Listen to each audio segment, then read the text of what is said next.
ভাজাইনা বা যোনিপথ আমরা যেটাকে বাংলাতে বলি, যোনিপথটা খুব একটা ইম্পর্টেন্ট অ্যানাটমিক্যাল স্ট্রাকচার ফিমেল বডিদের ক্ষেত্রে। এখানে কয়টাস প্রক্রিয়া সম্পাদন হয় এবং এখান দিয়েই বাচ্চা জন্মগ্রহণ করে। ভ্যাজানাল এর চারিদিকে ভ্যাজানাল মাসেলস থাকে এবং কোলাজেন থাকে, সেগুলো বয়সের কারণে ঢিলে হয়ে গেলে পরে সেই টাইটনেস ব্যাপারটা থাকে না। এক্ষেত্রে ধরুন আপনি লেজার থেরাপি ব্যবহার করলেন, এবার সেই ক্ষেত্রে পেশেন্টের মোটামুটি রিকভারি করতে কিরকম সময় লাগতে পারে? রিকভারি বলতে পেশেন্টরা যখন আসেন একটা লেজার থেরাপি মোটামুটি 40 মিনিটের কাছাকাছি থাকে প্রসিডিউরটা, এবং আমরা ইউজুয়ালি 3 থেকে 4 সপ্তাহ পরে পরে আসতে বলি পেশেন্টদেরকে। তাহলে সার্জিক্যাল প্রসেসের ক্ষেত্রে কতদিন মোটামুটি সময় লাগে? এটা ডে কেয়ার প্রসিডিউর হিসেবে করা হয়, মানে যেদিনে আসবেন সেদিনে করেই। নন সার্জিক্যাল ক্ষেত্রেও তাই, কিন্তু সার্জিক্যালে একটু বেশিক্ষণ হসপিটালে থাকতে হয়, কিন্তু ফুল অ্যানাস্থেসিয়া দরকার পড়ে না এক্ষেত্রে। নাম্বিং ক্রিম দিয়ে দেওয়া হয় ভেতরে, ইন্ট্রাটাসের ভেতরে, তাহলে পুরো জায়গাটা অবশ হয়ে যায়। 4 ঘন্টা অবজারভেশন করার পরে আমরা ছুটি করে দিই পেশেন্টকে, কিন্তু আর সেকেন্ড টাইম হসপিটালে আসার কোনো দরকার পড়ে না।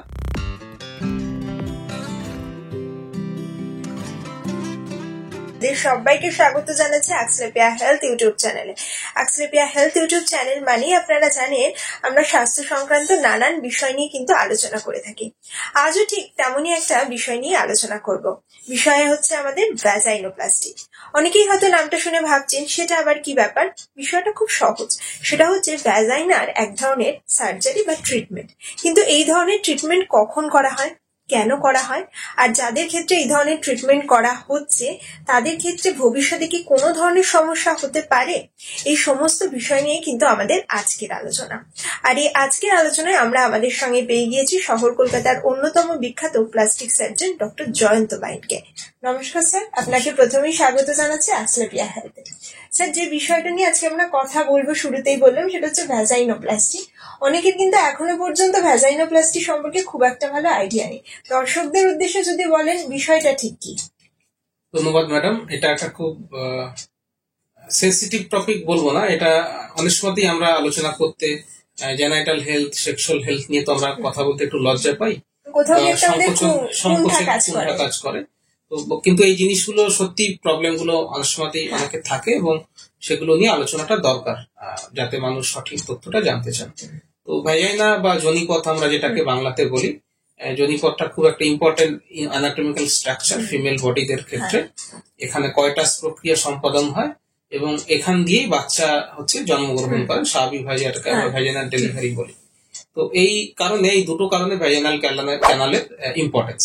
তো অনেক সময়তেই দেখা যায় ভ্যাজাইনাল ক্যানাল বা যোনিপথ যদি খুব ঢিলা হয়ে যায়, তাহলে একজন নারী পুরুষের যে স্বাভাবিক সম্পর্ক সেটা করতে গিয়ে তারা সেই পরিমাণ এনজয়মেন্ট তারা পান না, তখন এই সমস্যাগুলো আসে। তো কি কি কারণে এই ভ্যাজাইনাল ক্যানালটা বা যোনিপথ ঢিলা হয়ে যেতে পারে? বেসিক্যালি 2 থেকে 3টে কারণ রয়েছে। একটা কারণ হচ্ছে বয়সের কারণে। আমাদের দেখবেন বয়স হলে আমাদের বডির সমস্ত টিস্যু গুলো একটু লুজ হয়ে আসে, চামড়াটা নিচের দিকে নেমে আসে, হাতের গুলো, কারণ কি আমাদের চামড়ার তলায় যে কোলাজেন বলে টিস্যু থাকে সেই কোলাজেন গুলো ঢিলে হয়ে যায়।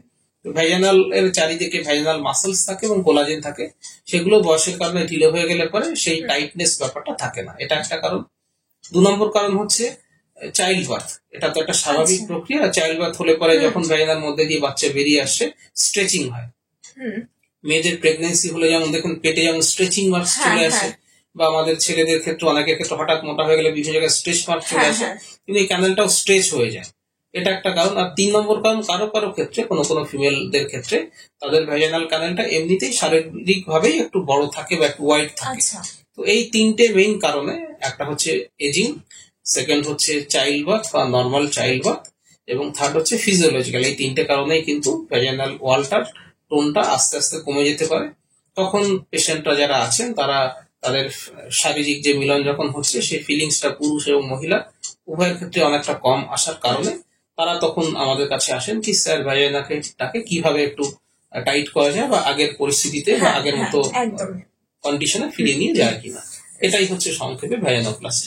স্যার, এই বিষয়ে একটা প্রশ্ন একটুখানি করতে চাইবো, সেটা হচ্ছে ধরুন যে সমস্ত কাপলরা খুব ফ্রিকুয়েন্টলি ইন্টিমেট হচ্ছেন, তাদের ক্ষেত্রেও কি ভ্যাজাইনা লুজ হয়ে যাওয়ার সম্ভাবনা রয়েছে? এটা একটা খুব জনপ্রিয় ধারণা যে হয়তো বারবার অ্যাক্টিভিটি করলে পরে বা ইন্টিমেট হলে পরে হবে, সেই ব্যাপারটা কিন্তু নয়। একমাত্র বয়সের কারণেই হতে পারে বা চাইল্ড বার্থ, এই দুটো কারণে। কারণ সেক্সুয়াল অ্যাক্টিভিটি যতই করুক না কেন, মাসেলস যদি বা কোলাজেন যদি ব্রেক না হয় সেটা কিন্তু পসিবল না, এবং এই কোলাজেন ব্রেকটা হতে হবে বয়সের কারণে। আর মাসেলস এর টিয়ারিং বা মাসেলটা ফেসে যাওয়া বলি যেটাকে, সেটা চাইল্ড বার্থ। এটা না হলে পরে ফ্রিকুয়েন্ট সেক্সুয়াল অ্যাক্টিভিটি করছি বলে যে ভ্যাজাইনাল ক্যানাল খুব লুজ হয়ে যাবে সেটা কিন্তু নয়। আচ্ছা, তো সেক্ষেত্রে ভ্যাজাইনোপ্লাস্টি ট্রিটমেন্টটা কিরকম? ভ্যাজাইনোপ্লাস্টি ট্রিটমেন্টটাকে আমরা বেসিক্যালি দুটো ভাগে ভাগ করি। কিছু নন সার্জিক্যাল ট্রিটমেন্টস আছে আর কিছু সার্জিক্যাল ট্রিটমেন্ট আছে। যাদের ধরুন অতটা ভালো লুজ হয়নি, একটু হালকা লুজ হয়েছে, বয়সও কম, তারা খুব অ্যাগ্রেসিভ ট্রিটমেন্ট চাইছেন না, তাদের ক্ষেত্রে আমরা লেজার ভ্যাজাইনোপ্লাস্টি করি, লেজার মেশিন দিয়ে কিছুটা সংকোচন পসিবল হয়। বা তাদের ক্ষেত্রে কিছু ইনজেকশন থাকে, পিআরপি বা অন্যান্য কিছু ইনজেকশন থাকে, সেটা দেওয়া যেতে পারে। তবে যেহেতু এটার এই ট্রিটমেন্ট যেটা আমরা প্রক্রিয়া, সেটার মাত্রাটা যেহেতু কম, এফেক্টটাও কিন্তু কম থাকে। এবং এই যাদের ভ্যাজাইনা ভীষণ লুজ হয়ে গেছে বা যাদের এপিসিওটমি করা হয়েছে, বাচ্চা হওয়ার সময় আমরা কেটে দিই অনেক সময় অলের মুখটা, তাদের এপিসিওটমি বলে। তো এই ধরনের প্রক্রিয়া করা থাকলে পরে সেখানে কিন্তু লেজার বা এই যে ছোটখাটো ইনজেকশনের ব্যাপারটা কাজ করে না, সেক্ষেত্রে সার্জারি করতে হয়। ভ্যাজাইনোপ্লাস্টি, প্লাস্টিক সার্জারিটা, সেই পার্টটা কিন্তু করতে হয়। সার্জারি করলে পরে যে রেজাল্টটা হয় সেটা অনেক দিন থাকে, অনেক বছর থাকে বেসিক্যালি, এবং লং লাস্টিং হয়, এবং খুব বেশ যতটা টাইট পেশেন্ট চাইছেন একটা প্রেডিক্টেবল ওয়েতে, কারণ আমরা তো কেটে সেলাই করবো, উনি যতটা টাইট চাইছেন ততটা টাইট কিন্তু করা পসিবল। তো যাদের একটু বেশি লুজ হয়ে গেছে বা যারা একটু ভালো টাইট চাইছেন, তাদের ক্ষেত্রে বেস্ট অপশন হচ্ছে সার্জিক্যাল অপশনটা নেওয়া। ডাক্তারবাবু কিন্তু দু ধরনের ট্রিটমেন্ট প্রসিডিওরের কথা বললেন, আমরা সেগুলো নিয়ে ডিটেলসে আলোচনা করব। তবে তার আগে দর্শকদের বলে রাখি, স্বাস্থ্য সংক্রান্ত যে কোনো সমস্যায় পড়লে কিন্তু আপনারা সরাসরি আমাদের টেলিমেডিসিনের নাম্বারে যোগাযোগ করতে পারেন। স্ক্রিনে দেওয়া টেলিমেডিসিনের নাম্বার রয়েছে, সেই নাম্বারে আপনারা যোগাযোগ করলে অ্যাক্সলেপিয়ার টিম কিন্তু সবসময় আপনাদের পাশে থাকবে। ডাক্তারবাবু, আপনি দু ধরনের ট্রিটমেন্টের কথা বললেন, প্রসিডিওরের কথা, একটা হচ্ছে সার্জিক্যাল প্রসিডিওর আর একটা হচ্ছে নন সার্জিক্যাল প্রসিডিওর। এবার যাদের ক্ষেত্রে ধরুন লেজার থেরাপির কথা বলছেন আপনি, ইউজ করা হচ্ছে, সেক্ষেত্রে কতটা টাইট করা সম্ভব ভ্যাজাইনা বা কিরকম সময় লাগতে পারে? এবার একজন পেশেন্ট যখন আসেন, আমাদের ভ্যাজাইনাল লুজনেসটা মেজারমেন্ট করার কিছু কিছু ইনস্ট্রুমেন্ট রয়েছে, আমরা সেটা চেক করে দেখি। যখন টাইটনেসটা লেজার দিয়ে কিন্তু খুব ভালো টাইটনেস আসে না, এবং আমরা পেশেন্টের সঙ্গে ফ্র্যাঙ্কলি এটা কথা বলতে হয়, এবং আমরা তার হিস্ট্রিটা জেনে নিই যে ওনার বয়স কত, ওনার সেক্সুয়াল অ্যাক্টিভিটি কি, ওনার বাচ্চা যদি ডেলিভারি হয়ে থাকে সেটা ভ্যাজাইনাল হয়েছিল কিনা, ভ্যাজাইনাল ডেলিভারির সময় এপিসিওটমি হয়েছিল কিনা, তারপর মেজারমেন্ট থাকছে। তো যদি দেখা যায় মেজারমেন্ট করে বা এই ব্যাপারগুলো দেখে আমরা যখন বুঝছি যে মিনিমাল লুজনেস এসছে, তখন আমরা এই লেজার দিকে বা অন্যান্য ইনজেকশন, কেমিক্যাল পিলিং, এই ব্যাপারগুলো করছি। তো এটাতে যেমন লুজনেস কম হলে তবেই এই ব্যাপারটা থাকছে। তো এটা এক্স্যাক্টলি মুখে বলা পসিবল না, পেশেন্টকে এক্সামিন করে তার হিস্ট্রি নিয়ে আমরা বুঝে যাই বা আমরা তাকে বোঝাই, যে আমরা তাকে এক্সপ্লেন করি। তারপরে যদি উনি মনে করছেন যে না আমি সার্জিক্যাল করব, তাহলে আমরা সার্জিক্যালের দিকে যাচ্ছি। আর যদি উনি নন সার্জিক্যাল চাইছেন, তখন আমরা বলে দিই যে নন সার্জিক্যালের ক্ষেত্রে আপনি যতটা টাইট চাইছেন সেটা একটা সেশনে হবে না, সেটা তো 2 থেকে 3টে সেশন লাগবে, বা হয়তো আপনার ক্ষেত্রে লেজার বা ব্যাপারগুলো করলে বিশেষ কোনো রেজাল্টও পাবেন না। তো সেইভাবে পেশেন্টকে কাউন্সিলিং দেখে, কাউন্সিলিং করে ব্যাপারটা আমরা নির্ধারণ করতে পারি যে ওনার জন্য কোনটা বেস্ট পসিবল, বেস্ট ট্রিটমেন্ট অপশনটা হবে। তাহলে ধরুন যাদের ক্ষেত্রে খুব কম পরিমাণ অংশ যে টাইটেন করতে হচ্ছে, তাদের ক্ষেত্রে ধরুন আপনি লেজার থেরাপি ব্যবহার করলেন, এবার সেই ক্ষেত্রে পেশেন্টের মোটামুটি রিকভারি করতে কিরকম সময় লাগতে পারে? রিকভারি বলতে পেশেন্টরা যখন আসেন, একটা লেজার থেরাপি মোটামুটি 40 মিনিটের কাছাকাছি থাকে পুরো প্রসিডিউরটা, এবং আমরা ইউজুয়ালি 3 থেকে 4 সপ্তাহ পরে পরে আসতে বলি পেশেন্টদেরকে। আর সেক্সুয়াল অ্যাক্টিভিটি করতে কিন্তু লেজার থেরাপি যদি করেন কোনো পেশেন্ট, আমরা 2 থেকে 4 দিন তাকে বলি ওই সময়টাতে কিছু না করতে, তারপর থেকে কিন্তু 5 দিনের পর থেকে উনি সেক্সুয়াল অ্যাক্টিভিটি করতে পারেন। তো ডাউন টাইমটা স্বাভাবিকভাবে লেজার থেরাপিতে কম থাকে। আচ্ছা, হ্যাঁ, সেক্ষেত্রে 2 থেকে 3টা সিটিং এর প্রয়োজন। হ্যাঁ, মিনিমাম 2 থেকে 3টে সিটিং কিন্তু লাগছে। এবার যদি আমরা সার্জিক্যাল প্রসেস নিয়ে একটু আলোচনা করি, তাহলে সার্জিক্যাল প্রসেসের ক্ষেত্রে কতদিন মোটামুটি সময় লাগে? ঠিক, সার্জিক্যাল প্রসিডিউর যখন করছি, এটা ডে কেয়ার প্রসিডিউর হিসেবে করা হয়, মানে যেদিনে আসবেন সেদিনে করেই। নন সার্জিক্যালের ক্ষেত্রেও তাই, কিন্তু সার্জিক্যালে একটু বেশিক্ষণ হসপিটালে থাকতে হয়। পেশেন্ট আসার পরে আমরা তাকে ভর্তি করে দিই, ভর্তি করে নেওয়ার পরে আমাদের নাম্বিং ক্রিম, আমরা কিন্তু ফুল অ্যানাস্থেসিয়ার দরকার পড়ে না এক্ষেত্রে, নাম্বিং ক্রিম দিয়ে দেওয়া হয় ভেতরে, ইন্ট্রাটাসের ভেতরে, তাহলে পুরো জায়গাটা অবশ হয়ে যায়, এবং এই অবস্থাতে আধা ঘন্টা মতো সময় লাগে। পেশেন্ট কিন্তু পুরোপুরি জেগে থাকবেন, হাঁটাচলা করবেন, কোনো অসুবিধা হবে না। অপারেশন থিয়েটারে নিয়ে যাওয়ার পরে আমরা জায়গাটা এক্সামিন করে কতটা এরিয়া আমরা ছোট করবো, সেই জায়গাটাকে আরো একবার অবশ করা হয়। সার্জারিটা করতে মোটামুটি আধা ঘন্টা থেকে 40 মিনিট মতো সময় লাগে, তারপরে সার্জারিটা কমপ্লিট হয়ে গেলে পরে আমরা পেশেন্টকে বেডে শিফট করে দিই। সবসময়তে কিন্তু নিজেকে থাকছেন, ফুল অজ্ঞান করার দরকার কিন্তু পড়ছে না।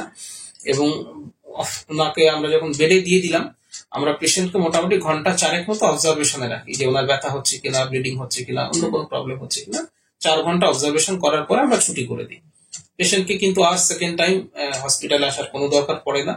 এবং এই প্রসঙ্গে আরো বলে রাখি যে আমরা যে সুতোটা ইউজ করি 2 লেয়ারে বা 3টে লেয়ারে রিপেয়ার করা হয়। এই সুতোগুলো সেলফ অ্যাবজর্বিং সুতো, যেটা পশ্চিমের ভ্যাজিনাল ওয়ালে আমরা যখন স্টিচিং করছি বা প্লাইকেশন করছি মাসেলস গুলো, সেখানে ইউজ করা হচ্ছে। এই সুতো কাটতে আসতে হবে না, আপনা আপনি অ্যাবজর্ব হয়ে যাবে। আচ্ছা, সার্জারির পরে বাড়িতে চলে গিয়ে 5 দিন ওনাকে মেডিকেশন খেতে হয় এবং ওষুধ খেতে হয়।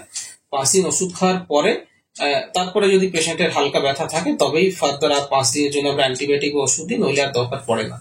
আর সেক্সুয়াল অ্যাক্টিভিটি এই ক্ষেত্রে কিন্তু একটু দেরি করে করতে হবে। 6 উইকস এর পরের থেকে আমরা পেশেন্টকে সেক্সুয়াল অ্যাক্টিভিটি করার জন্য অ্যালাউ করি। এবং বলে দিই, প্রথম যখন সেক্সুয়াল অ্যাক্টিভিটি করবেন তখন আপনার পার্টনার যেন অবশ্যই কন্ডোম পরে নিয়ে থাকেন। আবার এবং আপনি একটা লুব্রিকেন্ট জেল ইউজ করবেন, কারণ ভ্যাজিনা কিন্তু টাইট হয়ে গেছে, সুতরাং হঠাৎ করে উইদাউট লুব্রিকেশন করলে কিন্তু পেইন হতে পারে। এই জিনিসটা পেশেন্টকে বোঝানো থাকে।